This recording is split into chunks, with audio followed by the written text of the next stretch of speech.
Under the influence of life-changing events, we often seek new paths and opportunities for happiness. Encounters, disappointments, challenges, and changes, all of these become part of our journey.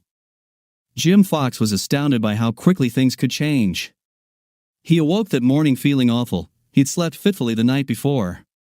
Unsure how to tell his daughter, Emily, that he'd seen her boyfriend with one of her so-called girlfriends in the mall. This alone would not be an issue, but these two were really making out outside the mall. Jim was quite sure he knew his daughter well enough to realize that this knowledge would make her very upset. Jim never hesitated to tell Emily exactly what he observed. He was merely concerned about how and when to inform her.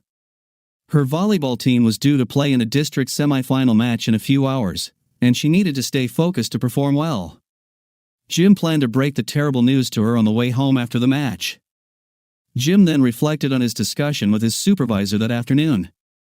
He was summoned to an office and introduced to an elderly, lumbering guy named Ralph Jenkins.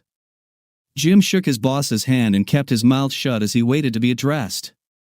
"Jim, we recently concluded negotiating the purchase of precise buffers in Daytona Beach," his boss announced. "You just met Ralph, the previous owner.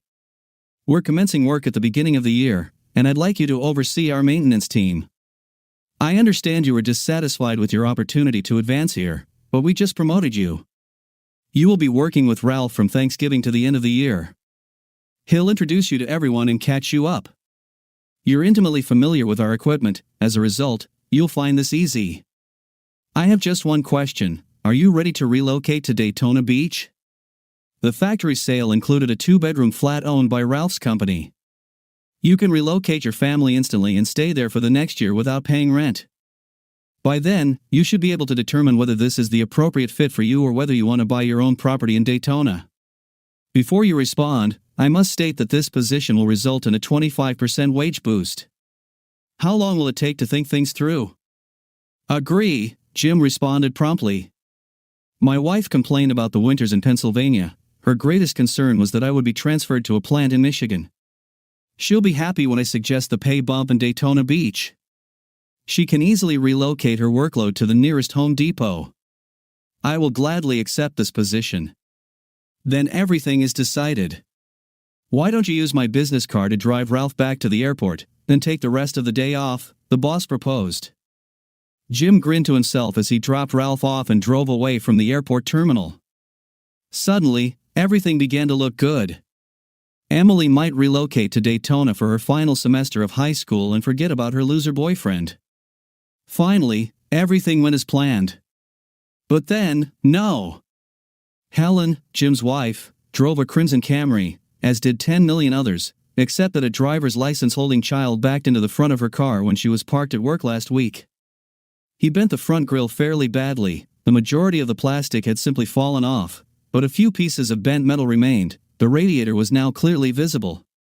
As Jim drove by, he observed a red Camry with a radiator parked in front of the Best Western Motel just a few blocks from the airport. With his heart racing, Jim turned to the far end of the parking lot. He parked in an empty space next to the Camry and evaluated the situation.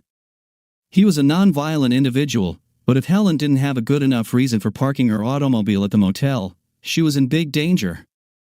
Jim gradually calmed down, realizing he was driving a company automobile that his wife had never seen. The windows were tinted, possibly more than was permissible in the state. He decided to wait until Helen got out of her car to see who was with her. After a few minutes, he understood that simply sitting there wasn't enough. So he devised a simple idea. Helen's spare tire was still in the garage where he had left it after repairing it a few days earlier. He knew Helen would contact him to come get the spare tire if she had a flat. With a furtive look about him, Jim slid out of the car, opened his jackknife, and cut the valve stem on Helen's spare tire, which was situated on the left rear. When he got into the back seat of the corporate car, the tire was already flat. Then he slouched in his seat and waited very impatiently. Half an hour later, he heard a profanity at his car window, which he lowered by half an inch. "Damn it, what do I do now?" "No problem, sexy lady. After a meal like the one we just had, I'll be pleased to assist you," the man responded, as Jim's life crumbled around him. "I do not have a spare tire. My husband did not reinstall the wheel in the automobile after he repaired it. Helen complained because it was in her garage at home. What a worthless Helen's lover grinned. I always ensure that my wife's car is in top shape. I do not want her stuck with the kids. I now regret not going on my own but instead accompanying you. What do we do? Let's return to our room and warm up while I call, Helen offered as the love couple returned to the motel. Jim waited for the telephone to ring. He considered how he would question Helen if she called, especially since she instructed him to transport the tire to the Don't Tell motel near the airport. The only issue with this plan was that his phone did not ring. 20 minutes later, a familiar Honda Civic drove into the parking lot and parked on the opposite side. Jim assumed it would never grow worse, but he was mistaken. His daughter, Emily, was offering assistance to her deceitful mother. Emily knocked on the motel door and waited a full minute until it opened. Jim couldn't understand what Emily was saying, but she turned and walked to her car. Opening the trunk, she picked up the wheel and set it on the sidewalk as Helen and her boyfriend approached. Frank, buy this for Emily. She has to play tonight and cannot be hurt or exhausted before the match begins, Helen was worried. Thanks for your care, Mom. If you were thinking about me, you could have gotten dressed before I arrived. I need to rush to school and prepare for the match. Can you take it from here? Emily inquired, clearly upset. No problem, Em, said Jim. I had come to know Frank. As soon as I get in the car, your mother will drop me off at Home Depot where my vehicle is parked. I will have time to watch you play tonight. I will be pulling for you. Thanks, Frank. Please do not sit too near to Mom. Dad will be present, and I do not want any drama when I am playing. Do not worry. I will not damage your father, Frank laughed. I doubt he'll ever understand what's going on. Even if he did, he wouldn't question me. He knows it won't help him. Frank, I asked you not to talk about Jim in that way. He's my husband and Emily's father. He's a wonderful individual who deserves respect, Jim's beloved wife replied. Emily, look at her mom. Respect? In what world would your acts be judged respect for him? I just want to finish school before getting divorced. I told you I loved your father, and there will be no divorce. We'll die in each other's arms, Helen insisted. I'm afraid you're a little crazy, Mom. Dad will not allow you having boyfriends, and eventually, he'll catch you with one. Just one. And Frank is not the person. We're just buddies with benefits, Helen said. We probably won't be able to keep this up for long, so we're enjoying it while we can. I deserve some fun after putting so much time and effort into our marriage. Dad put in the same amount of time, if not more effort, Emily remarked. That he had a girlfriend, your father? Hardly, Helen laughed. He is not one of those. You know how shy he is around ladies. It took him weeks to gather the nerve to ask me out.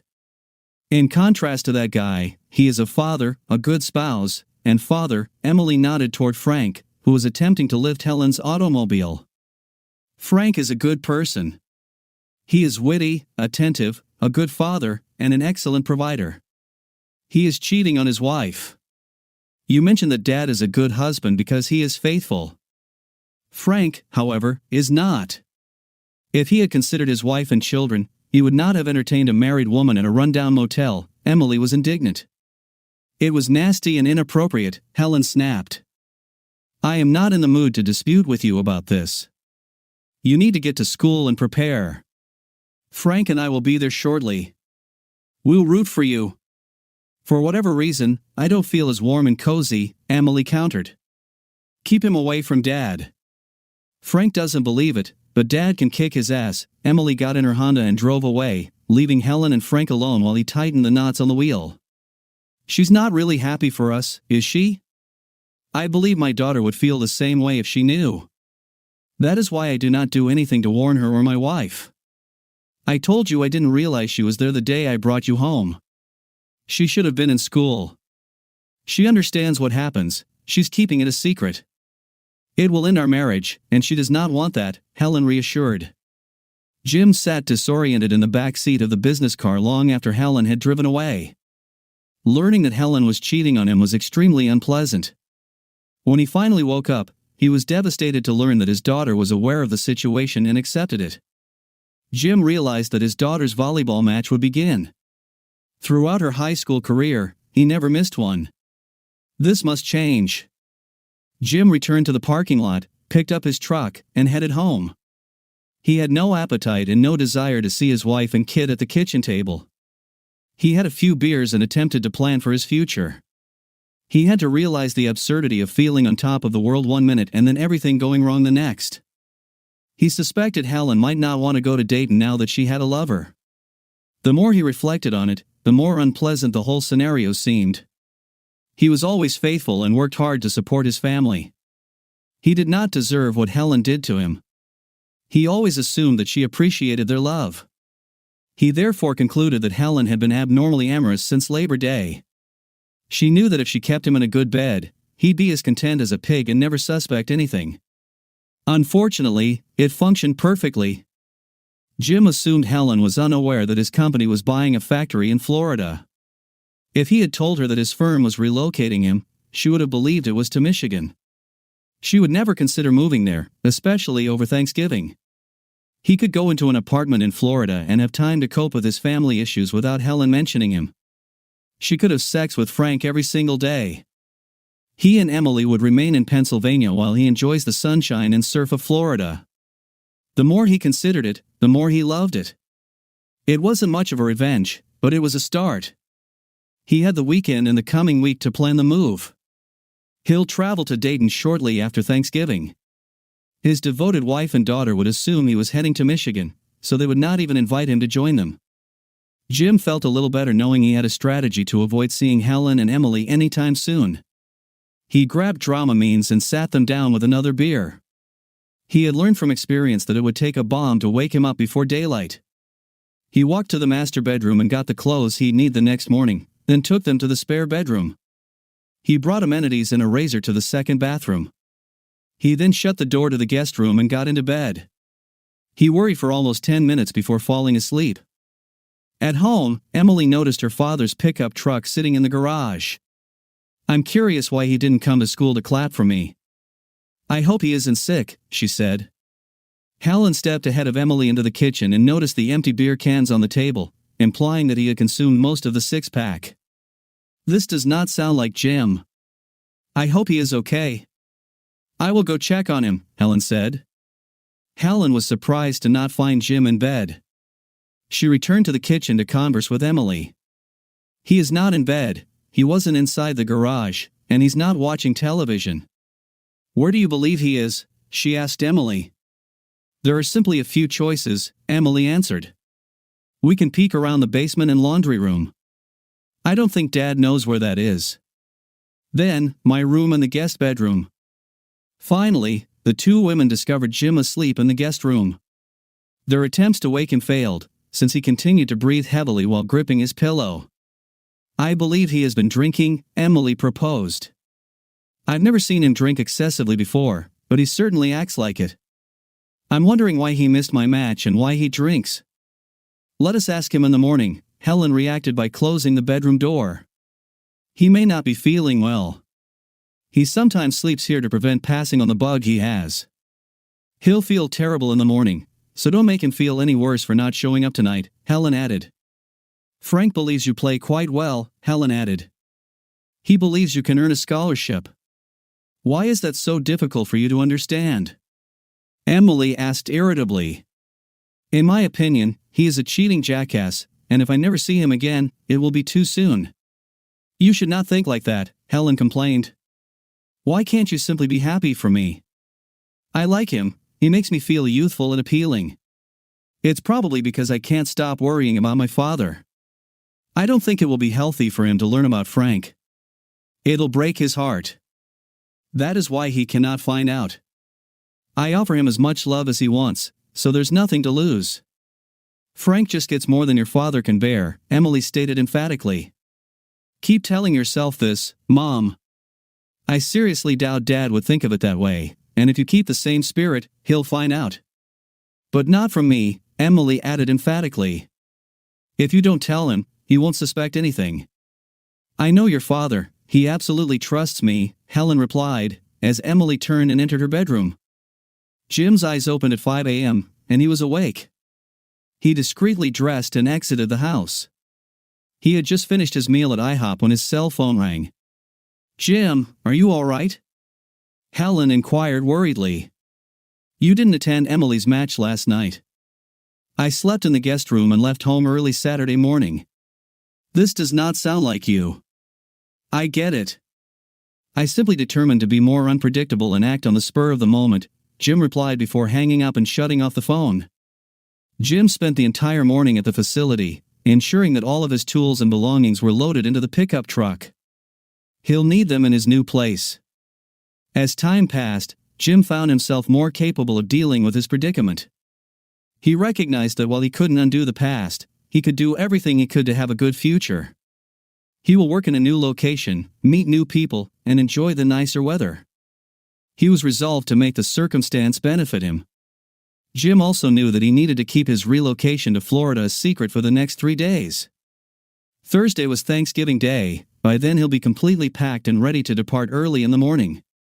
Helen and Emily will believe he is traveling to an even colder climate. He was resolved not to say anything that might give them reason to believe otherwise.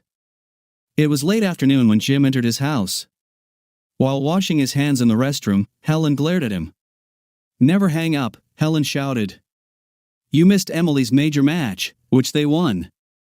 If you want to get drunk and pass out in the guest room, sneak out early to avoid me and hang up when I call out of concern. I presume you're expecting me to prepare dinner right now.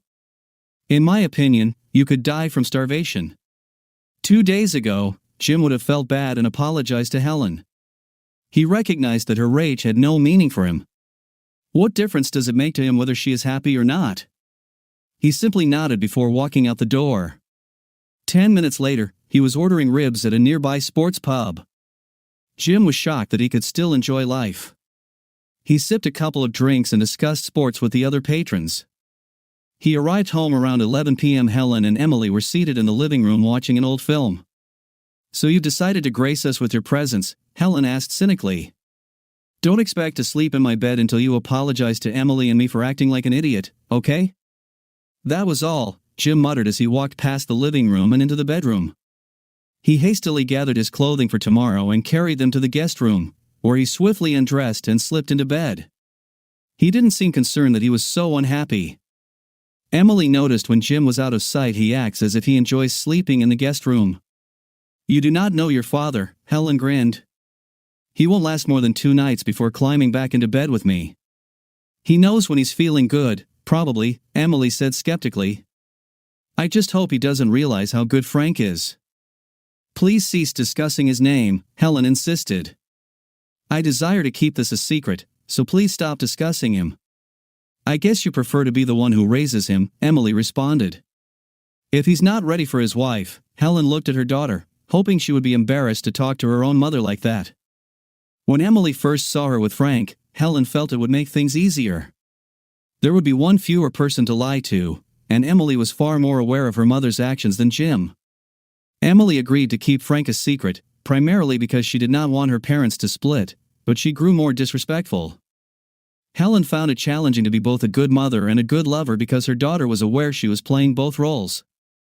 Then there was Jim's difficulty. What had gotten into him in the previous 2 days? She did not recall the tiniest quarrel or scorn. He was simply being terrible, and she was not going to stand for it. He'll come to his senses. The sex she had with him was too amazing for him to miss for long. She was certain of it. Jim woke up early again on Sunday morning. He ate breakfast at IHOP again before taking a lengthy walk in the park. It was a cool and calm November morning. He appreciated the fresh air on his face, particularly since he knew he wouldn't have to deal with the cold after he relocated to Florida. He returned home shortly before noon, carrying a 6-pack of beer. He turned on the television, opened a bottle of beer, and began watching all of the pregame coverage while waiting for the Eagles game to begin airing. Helen chose to ignore him for the first hour, then stomped into the garage and drove away. Helen arrived home around 6:30, and the second batch finished shortly after 7. When Jim noticed that there was no sign of dinner, he turned off the television and fled. He returned to a neighborhood sports pub 20 minutes later to eat ribs and watch football. The Eagles had defeated the Giants, and he spent much of the evening happy. They played the Cowboys on Thanksgiving Day, and Jim couldn't wait for them to annihilate the crying girls. "Dad has been acting peculiar recently, don't you think?" Emily inquired as she and her mother sat in the living room. "He normally watches the game on Sunday." "Did you two have a fight?" "We almost didn't speak," the mother responded. "I told him that he needed to apologize for missing your match and drinking too much before he could return to my bed. Before this, I told him that I would not cook for him unless his attitude changed soon. He'll miss my cooking and love. He will apologize soon." Emily and Helen were enjoying a movie when Jim arrived home. By halftime, the football game had turned very one-sided, so he exited the bar. He moved past his wife and children to the second bedroom. Jim closed the door, removed his underwear, and crawled under the bed. Helen had tension during the next 3 days. Jim remained mute, implying he had no intention of apologizing. She had never seen him act so defiantly toward her, and it made her uncomfortable. To top things off, when she met Frank on Tuesday afternoon, she had another flat tire at the motel. She concluded that the 2 flat tires were not a coincidence and resolved never to stay at the motel again. Fortunately, she took the time and trouble to have the spare tire repaired on Monday, and Frank replaced it for her again. Jim spent Monday packing the clothes he planned to take with him. On Tuesday morning, he collected all of his personal items and tools and loaded them onto the truck. He arranged the remaining garments in the closet so that it appeared full. "I'm wondering if Helen will notice that he didn't bring cold weather gear." On Monday and Tuesday afternoons, Jim drove to Home Depot and waited for his wife to depart. On Monday, she departed at her regular hour and went to a neighboring food store to shop. He watched her until he knew she was on her way home, then parked in the parking lot of his new favorite bar for dinner and a Monday night football game. "Is Dad not going to come home today?" Emily inquired, sitting down at the table next to her mother. "Who knows? He is not speaking to me, and he is still sleeping in the guest room," Helen said. "I'm not sure what came over him." "Is it possible that he found out what happened to you?" Emily asked. "You told him he couldn't sleep with you and that you would not cook for him, so why would he come home? Perhaps you should simply forgive him and prepare him a wonderful meal tomorrow night." "I cannot. I'm meeting Frank tomorrow. You will have to eat leftovers." "I'll return home a bit later," Helen said. "So much for giving Frank, just what Dad cannot manage," her mom, Emily, said. "You skip dinner, disregard your father as if he were useless, and rush to satisfy Frank. Frank appears to have the upper hand in this negotiation." "At the very least, Frank isn't acting like an ass," Helen insisted. "He treats me with respect, doesn't get drunk or hang up. Perhaps he regularly shares your bed." "He's a good person," Emily asked. "Does he take out the garbage, maintain the grass, paint the house, or pay our mortgage?" "Of course not." "What do you mean?" Helen asked.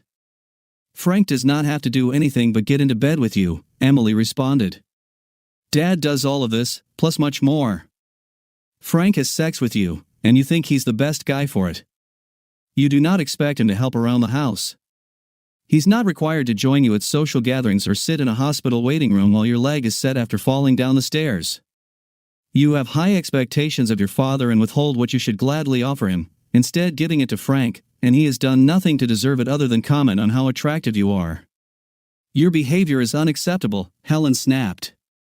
"I'm your mother, and I hope you'll show me some respect, and Dad expects you to respect him and be loyal to him, but this does not happen," Emily opposed strongly. "Respect can be gained rather than demanded." On that particular evening, Emily halted her father as he moved through the living room to the stairs.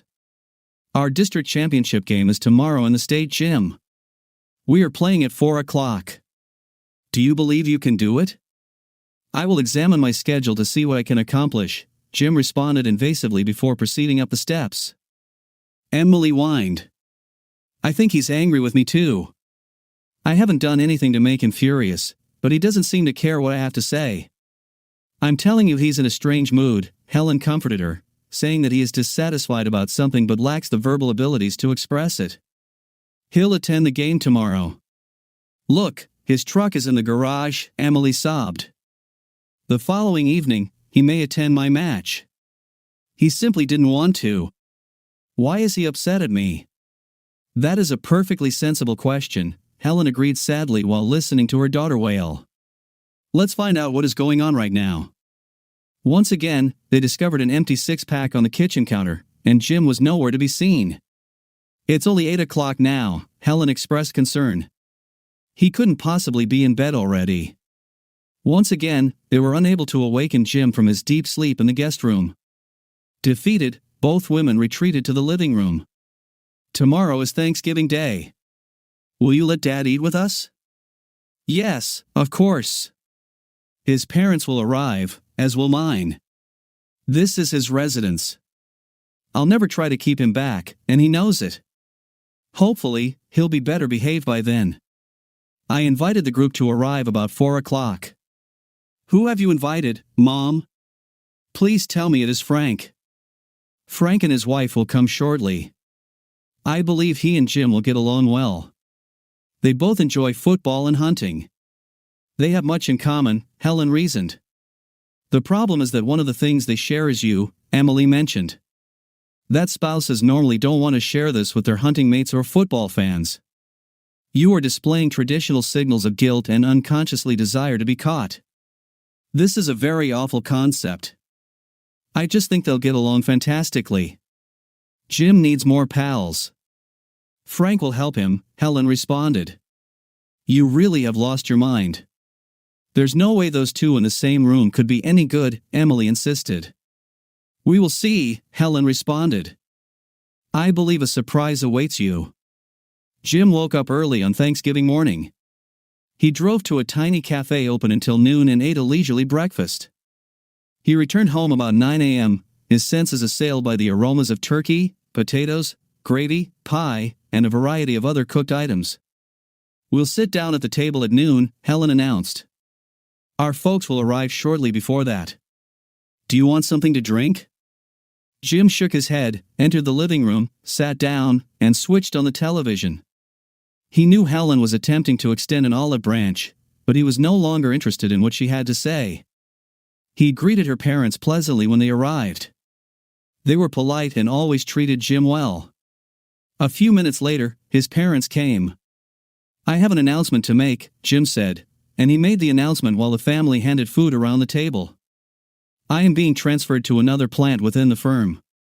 I am leaving tomorrow morning. The effort will last at least until spring, possibly longer. Helen was stunned. Why didn't he mention it earlier? I could never go that quickly, and if so, would she accept to relocate to Michigan? Perhaps this was why Jim had been acting strangely during the last week. This is quite unexpected, Helen's mother commented. Helen never mentioned it. Will she join you, or will you wait to see how serious it is? I'll go alone, Jim responded. It would be unfair to expect Emily to change schools, and Helen to leave her job. I will just have to suffer alone for a few months. Both sets of grandparents began talking about the weather in Michigan and how cold it would be, and Helen and Emily exchanged glances. They were thinking the same thing. Jim is upset about leaving his family and venturing into the icy wasteland. No wonder he was in a terrible mood. After supper, Jim, his father, and Helen's father sat in front of the television to watch the second half of the Eagles game. The Cowboys had a 17-point lead at the half, and things only got worse from there. All three were disgusted by the lack of effort from their favorite team. They were watching the pre-game show of the second football game when the doorbell rang. Jim didn't pay much attention to her until Helen cleared her throat in the hallway. Hello, everyone. I'd like to introduce you to a couple of friends. Friends, this is Nancy and her husband, Frank. She then named each person in the room. Jim was the last one. When Frank approached him, Jim was already on his feet. Frank grinned like a Cheshire cat. He was wearing a Dallas Cowboys sweater with Romo in big letters on the back. His smile grew even wider as he walked up to Jim and extended his hand. Hello, Jimmy. I've heard a lot about you. Jim masterfully kept everything to himself, but this was too much. Frank showed as much disrespect as he could, especially since he was at Jim's house. He laughed at Jim and his favorite football team, but mostly at his inability to keep his wife. Jim suddenly reached his limit. Without any warning, Jim kicked Frank between the legs hard enough to knock him off his feet. As he leaned down to grab his throbbing groin, Jim's knee met Frank's face with a sickening sound. Frank fell to the floor in the classic fetal position, blood gushing from his broken nose. For several seconds, no one moved. Then, Nancy screamed and fell next to her husband. Helen rushed to the bathroom and vomited into the toilet, while Emily collected ice and a washcloth. She handed it to Nancy, who gently pressed it to Frank's face. Jim, like everyone else, was stunned by his actions. Not knowing what else to do and feeling the disapproval of the others, he grabbed his coat and walked out the door. Jim didn't stop for the night until he got off Highway 81 and drove for a while on Highway 76 in Virginia. He rented a room in Healesville and fell asleep within minutes. When he woke up in the morning, he turned on the phone again. The mailbox was full, which didn't surprise him. He listened to several messages before deciding to delete them all. His mother, Helen, and Emily all called, demanding to know where he was and what he thought he was doing. Jim decided to stick to his schedule and drove the car south on Highway 77. As he drove, he kept replaying the events of the previous day in his head. That idiot Frank asked for it, but what will be the consequences? Will the highway patrol stop him and arrest him? Was he going to lose his job before he even got to Dayton? Would Helen divorce him? Now he realized that he had to listen to his messages to understand the situation. He decided to leave the phone on but not answer it. He would check the messages once the caller hung up. His cell phone rang after less than 30 minutes. He verified the ID and realized it was Helen. He waited a few minutes, then checked his text. Jim, call me. I understand that the transfer has disturbed you immensely, but you must pull yourself together. Frank will be all right, but his nose requires surgery. He refuses to press charges. Please give me a call. Jim rode the entire morning and afternoon. He arrived at the flat at 5 p.m. as promised. There was a safe connected to the outdoor faucet. He received the code by email a few days ago. He was able to open the box, retrieve the front door key, and enter. When he unpacked his clothes and personal items, it was well after 7 o'clock. He parked the truck in the garage, made his bed, and went to sleep. He had 2 days off before starting work, as it was Friday evening during the relocation. He observed a few small issues with the apartment, so he decided Saturday would be a good day to improve its condition. Jim became concerned that Helen would phone him at work, find out about the day and plant, and then decide to join him. This was the last thing he wanted, so he decided to call her on Saturday morning. Hello? Hi, Helen, this is Jim. Where in the hell are you? We called you throughout the night, the phone was switched off. What exactly is wrong with you? Frank sustained a cracked nose and a minor concussion, all because he's rooting for a different football team. Are you a crazy person? When is it going to be dash? Jim hit the end button, turned off his phone, and started writing a list of everything he would need at the neighborhood store. He returned to the flat an hour later, carrying a front door lock, an air conditioner filter, cleaning materials, and a 30-pack of beer. At midday, he called Emily on her cell phone. Hi, Dad. I'm delighted you phoned.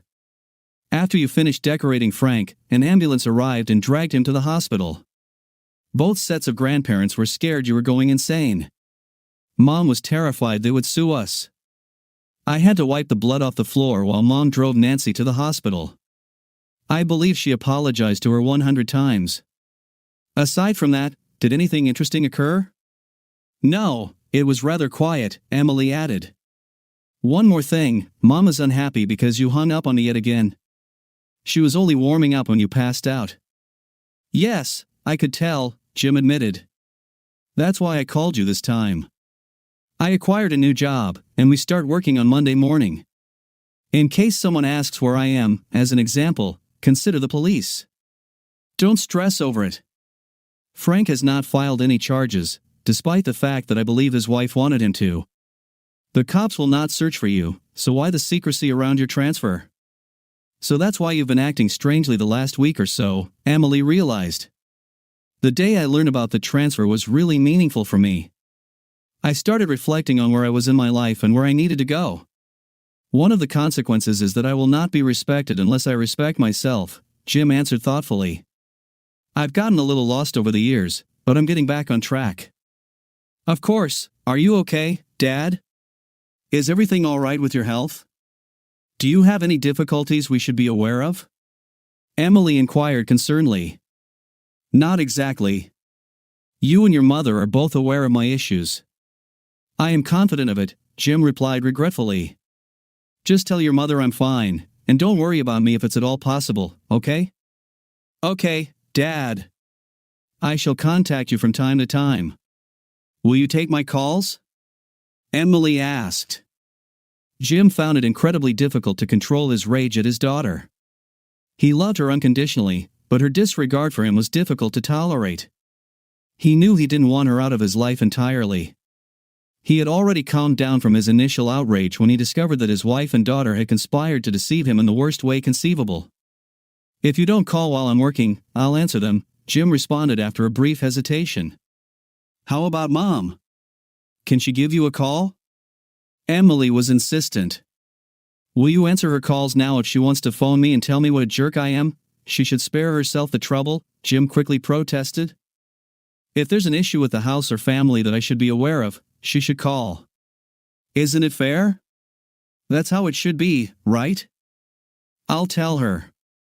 Good luck with your new career and keep warm.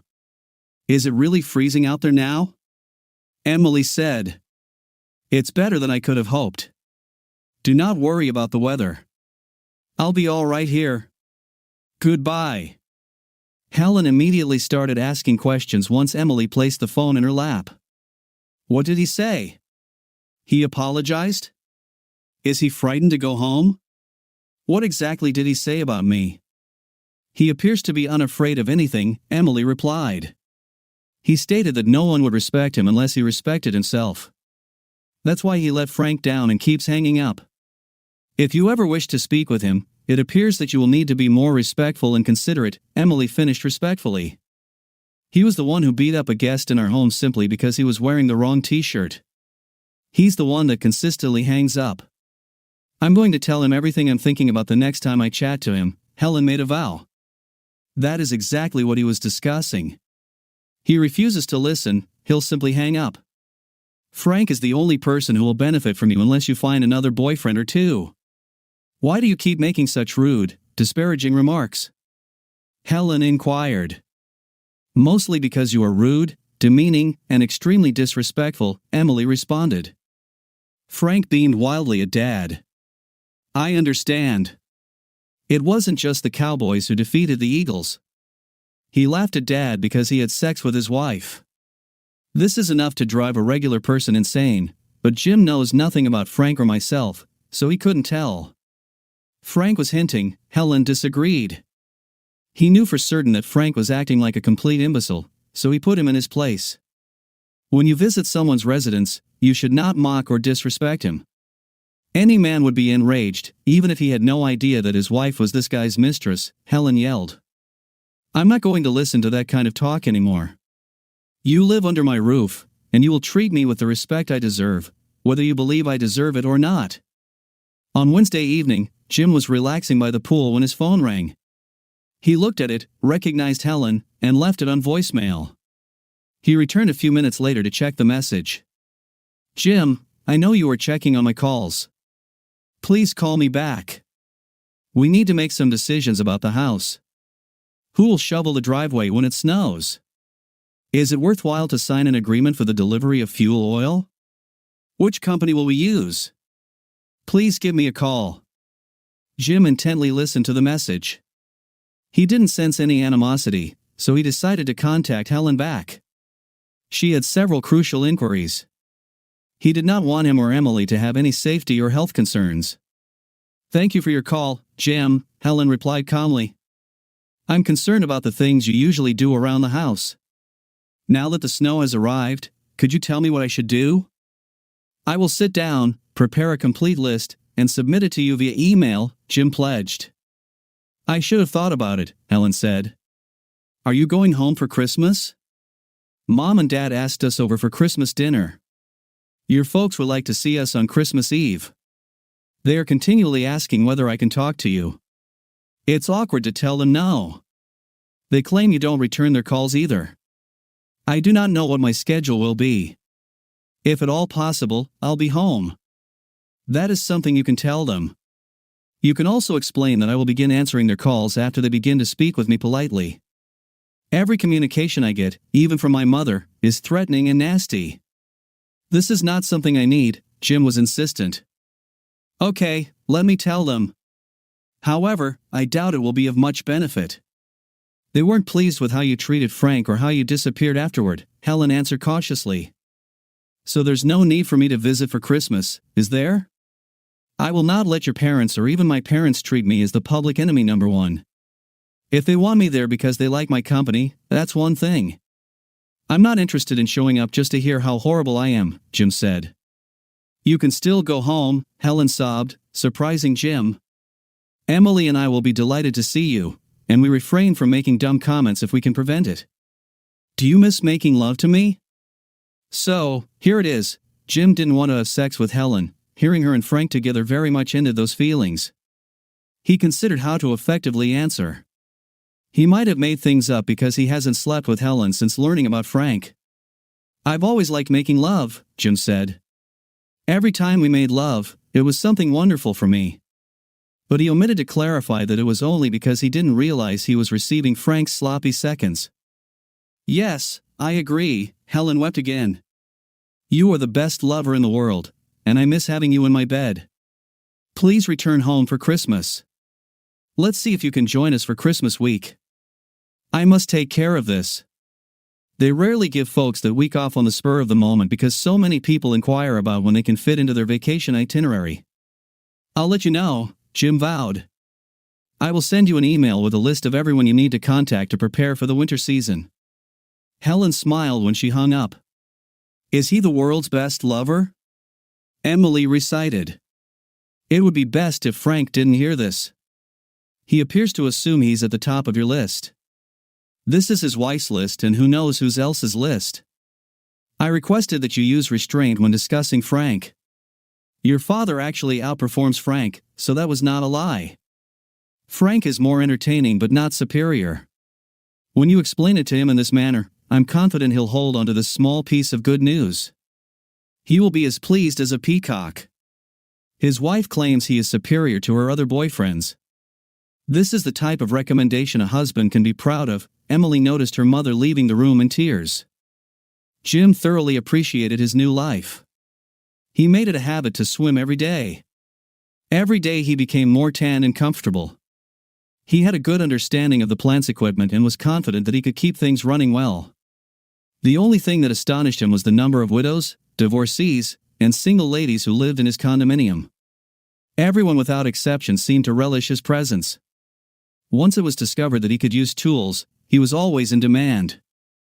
This didn't bother him because the ladies always baked something for him to take home, prepared a meal for him, or left a bottle of wine or 6 packs of beer at his door. Helen was urging him to travel home for the holidays.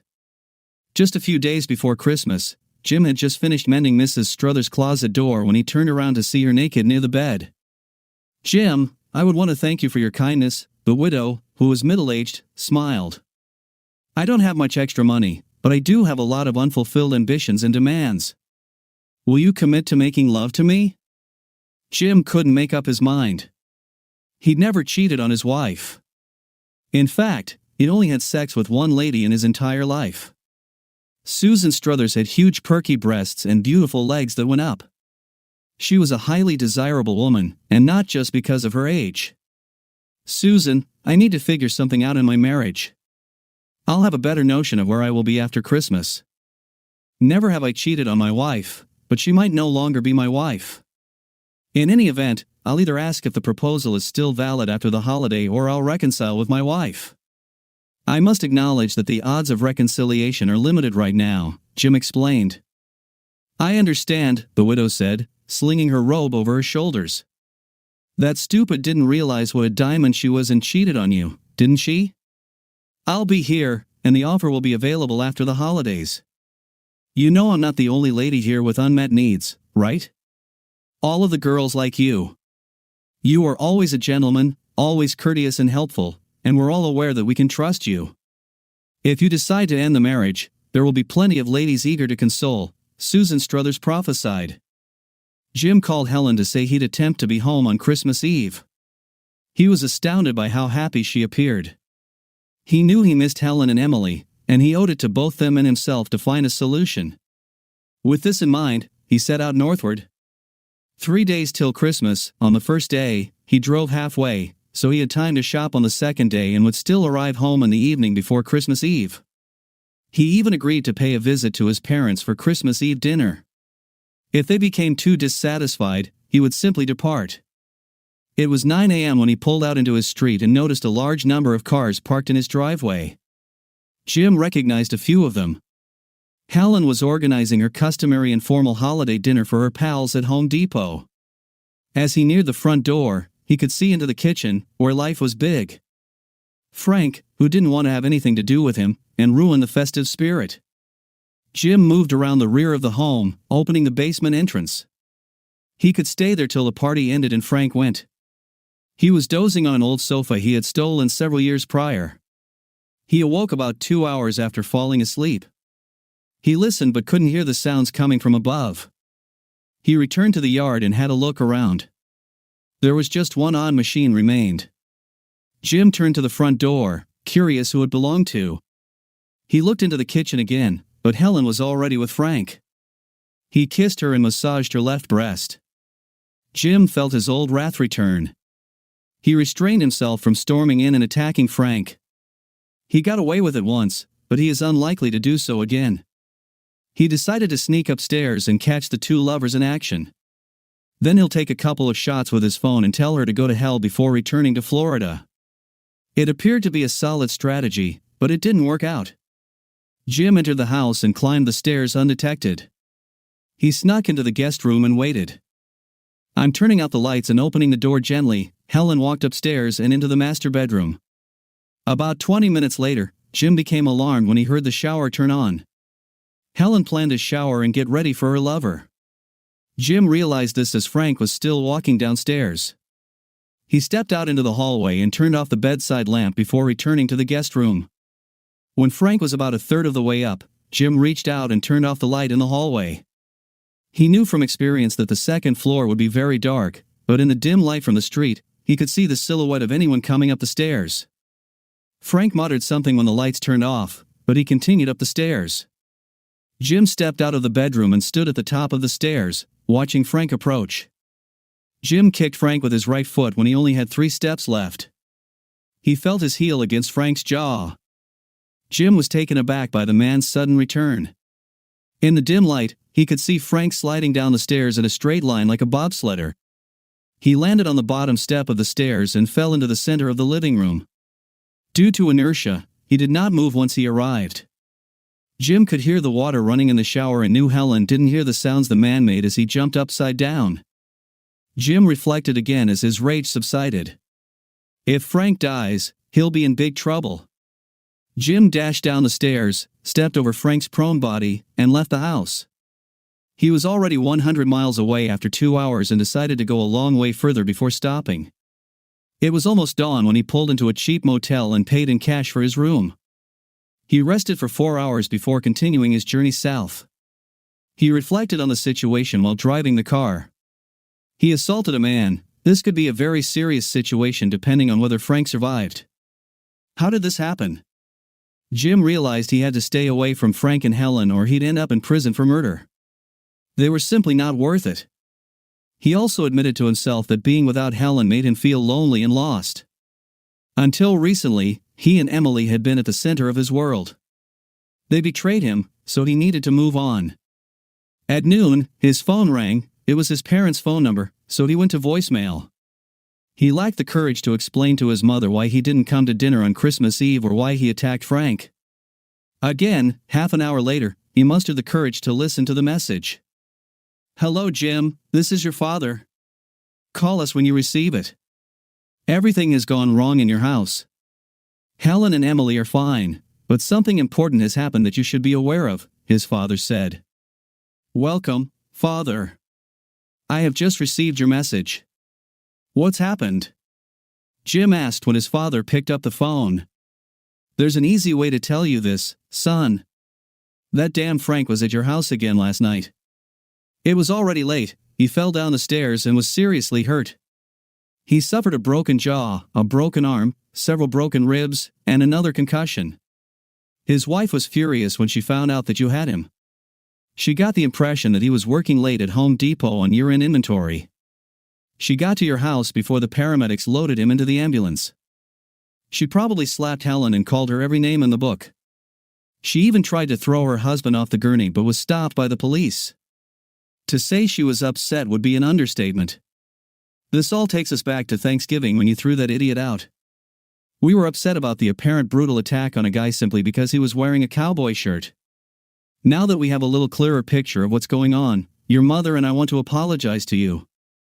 We should have known you wouldn't do something like that without a good reason. We are proud of you, son. You showed more restraint than I did." "Thank you, Dad. How's Emily? Was she at home all this time?" Jim asked. "This is another problem, Dad. I had a pretty serious conversation this morning. Yesterday she spent the night with a friend, but today she admitted that she knew Helen was spreading her legs for this idiot.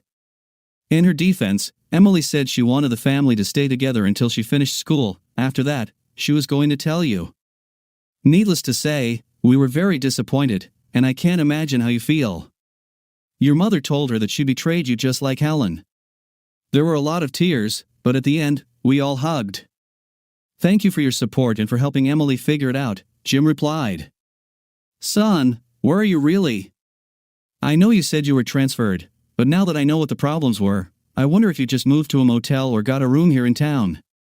No matter how angry you are, moving to Michigan in December is pretty drastic. The company bought a smaller house in Daytona Beach. I was promoted and transferred here. They gave me a big raise and a small apartment. I'm the maintenance supervisor," Jim boasted to his father in Florida. "Not a damn thing. This is cool. Would you mind if your mom and I visit you in February? By then, we'll have had enough of winter," his father asked. "Anytime, Dad. You're welcome.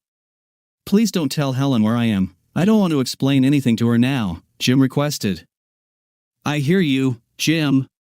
It is unlikely that we will talk to her about anything. I would advise you to talk to Emily. She's feeling pretty depressed about all this chaos.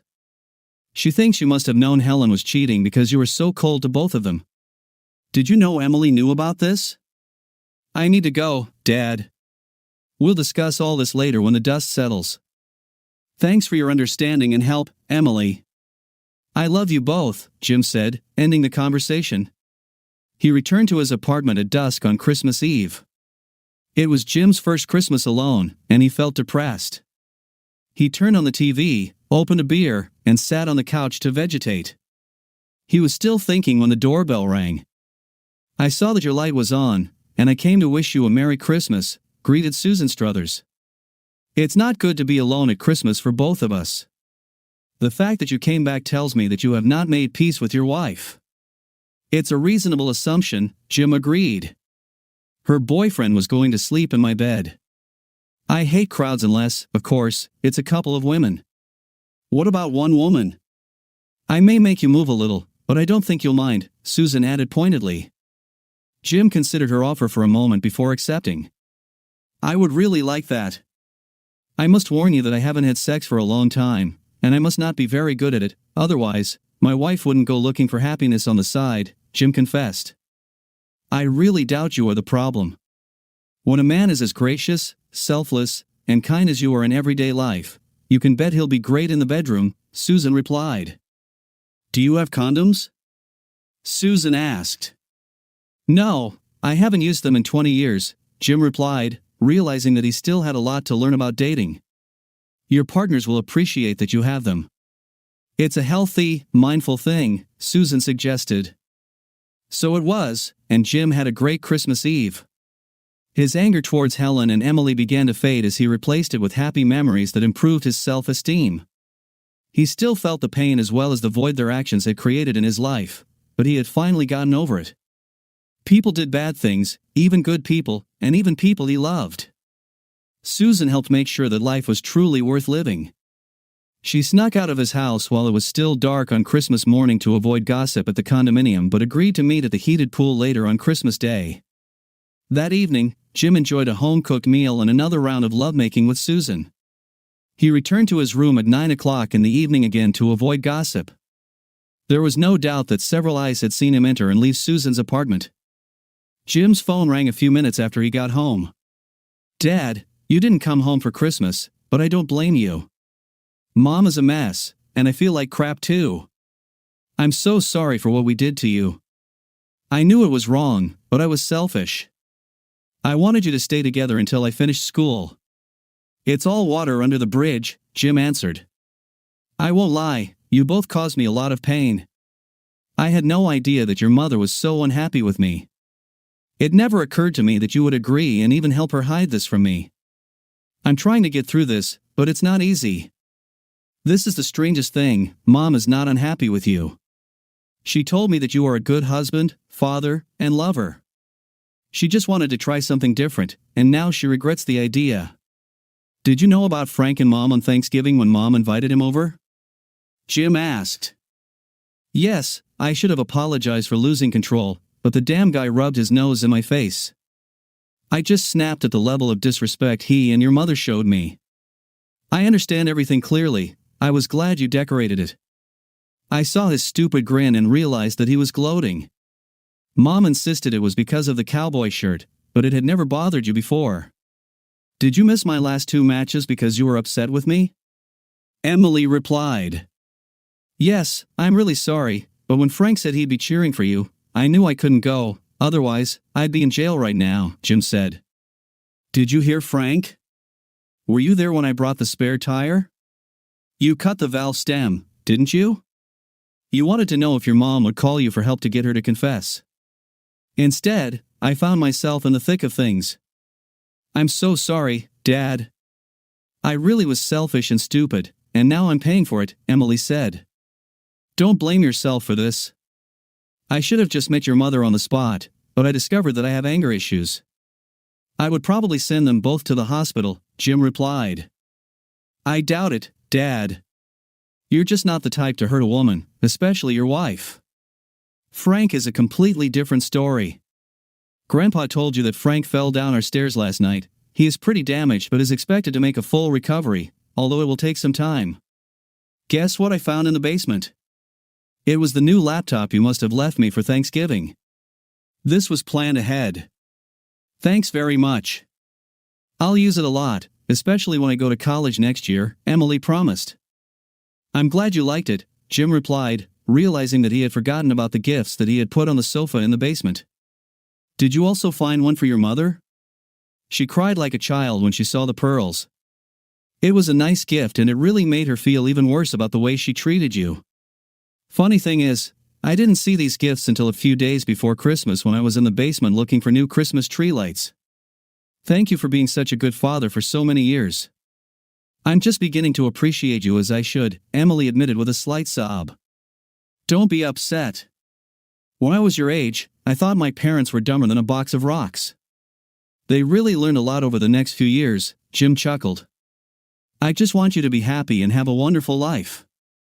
Don't worry about me, I'll be okay. I love you, Dad. Maybe I'll even find a way to get to Michigan to visit you this winter," Emily made a suggestion. "I didn't tell the whole truth about my transfer. The company bought a small house in Daytona Beach. This is where I live now. If you want to visit me, I have a spare bedroom. There's a pool right outside my door, and the ocean is a couple blocks away," Jim reasoned. "Are you joking? If my mother and I knew about this, we would go with you. I guess you didn't really want us, did you? We didn't deserve to be with you after all the pain we caused. I don't blame you for not telling us. We lie to you every day, so you had the right not to tell the whole truth at least once.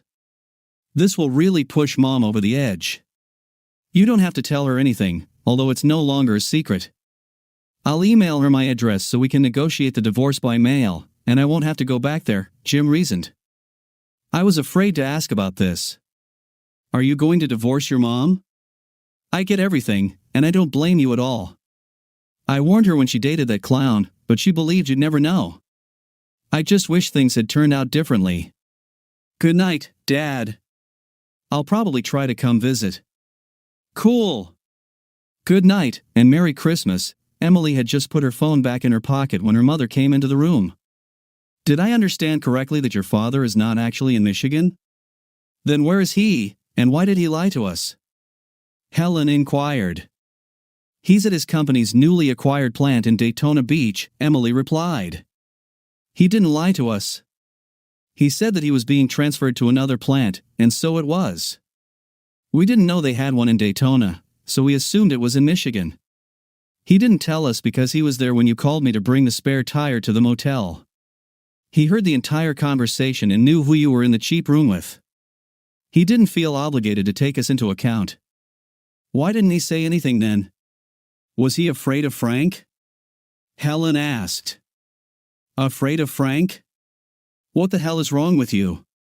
Emily inquired. He wiped the floor with Frank's ass. Frank is no match for his father either in a fight or in raising a family. You are always trying to find flaws or weaknesses in him in order to justify the unforgivable. I would strongly advise you not to treat your next husband the same way you treat your father. What did your father tell you? Asked the alarmed Helen. It's hard to believe, but he's had enough of your deception and lies. He feels that divorce is the next step.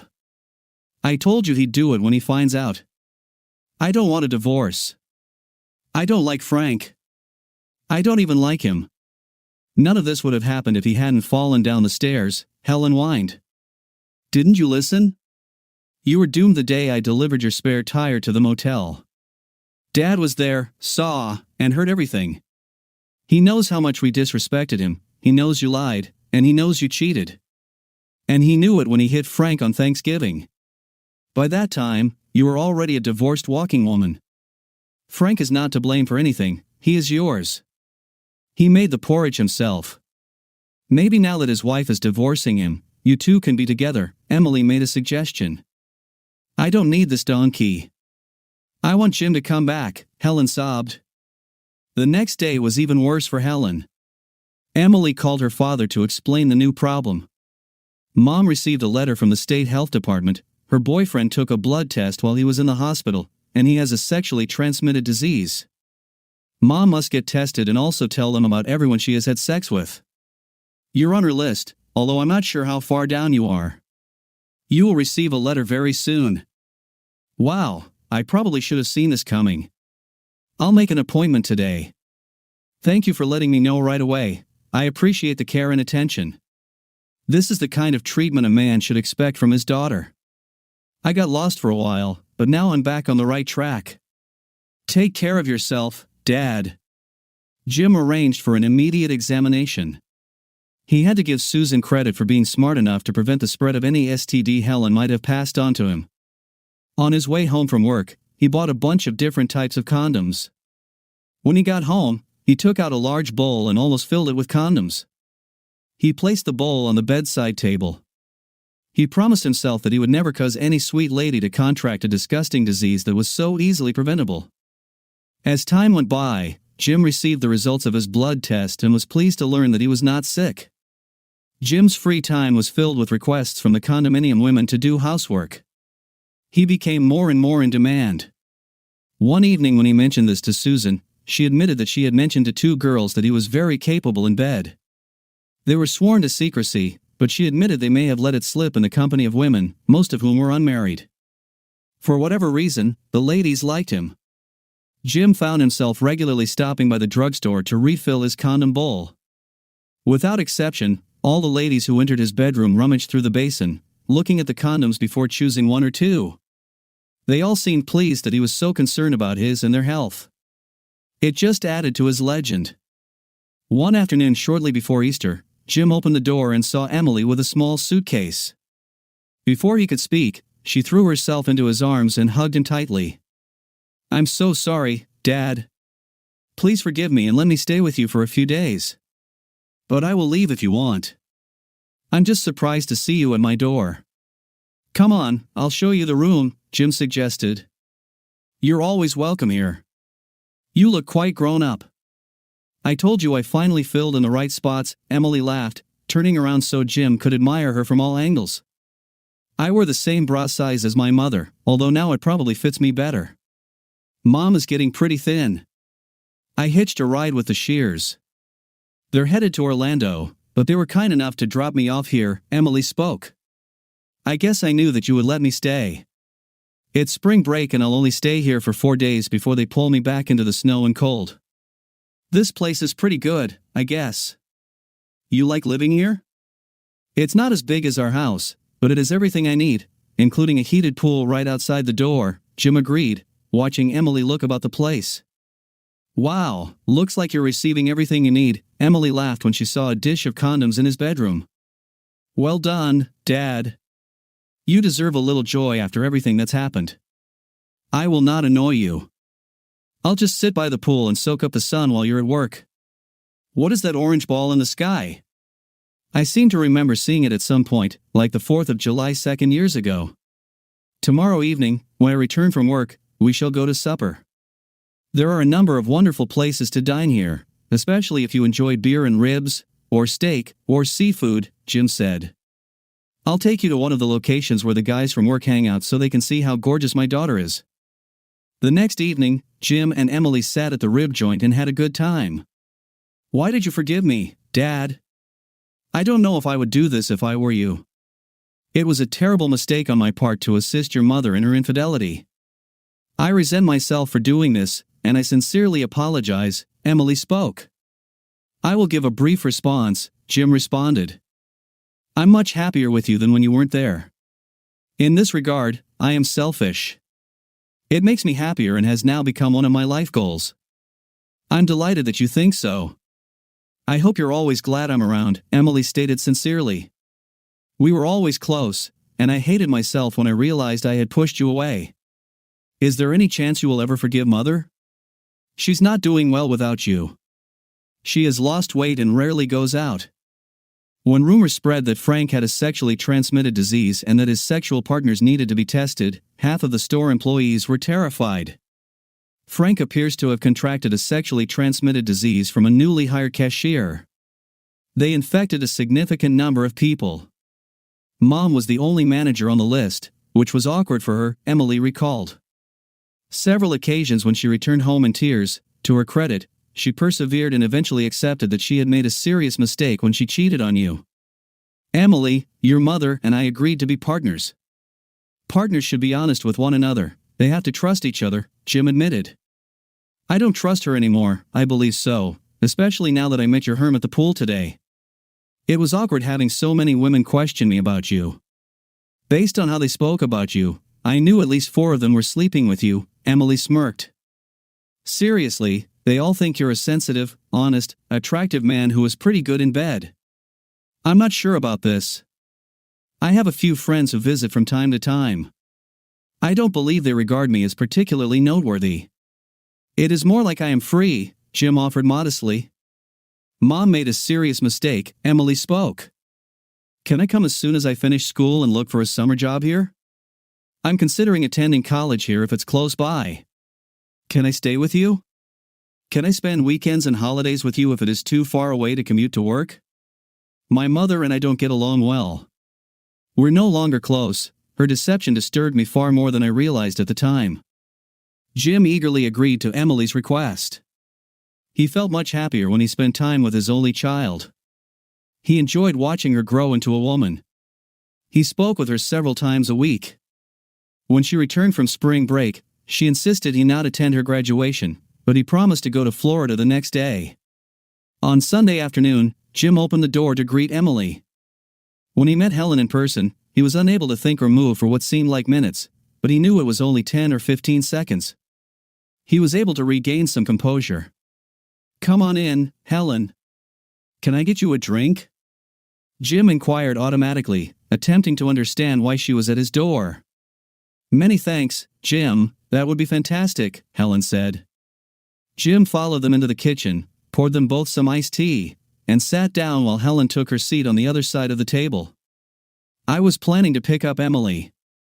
She informed me that she will be living here with you. I changed jobs and relocated to Dayton. We need to decide what to do with the house, Helen concluded. You've never filed for divorce, and we've never spoken, so I'm not sure what you want to do. What motivates your decision to relocate here? Jim wasn't expecting this. So what do you think will happen? Helen joked. I think I will stop freezing every winter. Emily attends college in Florida, so I have nothing to do there other than gossip. I'm not sure what Emily told you, but your parents don't talk to me, and mine aren't any better. I have disappointed a lot of people, including myself, but mainly you, Helen admitted. I can't ask for forgiveness because my actions were unforgivable. I'm looking for a fresh start where people won't make fun of me for having a pop and stuff like that. By the way, I'm glad I didn't pass this on to you. I believe you had stopped having sex with me by the time Frank gave me that gift. I am responsible for what occurred between us. I tried to place the blame on you. Then there's Frank, the girl who infected him, even the man who created the letter. Frank went down, and I realized it was all on me. I ruined my life and attempted to ruin yours. If you hadn't found out, you would have appreciated Frank's small gift for me. I have come to regret what I did. I'm not sure how I thought it seemed normal at the time, as if I was entitled to a little fling. I even brought Emily into this, and I'll never forgive myself for it. I almost ruined her relationship with her father because I was a selfish brat, she said. I kept telling myself that Frank was an ass and that this was going to end badly, Helen admitted, but I didn't listen. I'm so glad you welcomed her back into your life. Your love and approval are extremely important to her. This meant a lot to me before I lost my way. Now that I don't have it, I'll do anything to get it back. I believe we should make a list of things to sell and split the proceeds. I thought you had filed for divorce. Isn't Frank currently single? Jim posed a pointed question. I heard that's true, but I don't give a damn about that jerk if that's what you mean, Helen replied. I thought you had divorced me already. I have given you several reasons, Jim said. I think I'm happy with what I'm doing here. You know how much I despise change, and divorce can be particularly disruptive. We should talk about this now, don't you think? I suppose so. If you prefer, I would like to remain married, however, my previous actions contradict this assertion. I know you're too good a man to stay with a lying, cheating wife. I had known it all along, but I reminded myself. You'll never know. Where are you going to stay today? I asked. Jim, we've got some time. We can talk about the house sale and everything else we have going on in the next week or two. I'm going to look for a motel when I leave here. I noticed something close to Highway 95 there. It's relatively close to Home Depot, Helen said. She said she would start working there in a week. Emily went grocery shopping to give us some time to talk, but she'll be back soon, and I need to leave.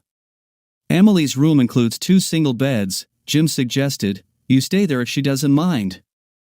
Will this not make you uncomfortable? Helen acknowledged that I am not her favorite person right now, deservedly. I will be fine if Emily does not mind. We'll ask her when she arrives, Jim replied.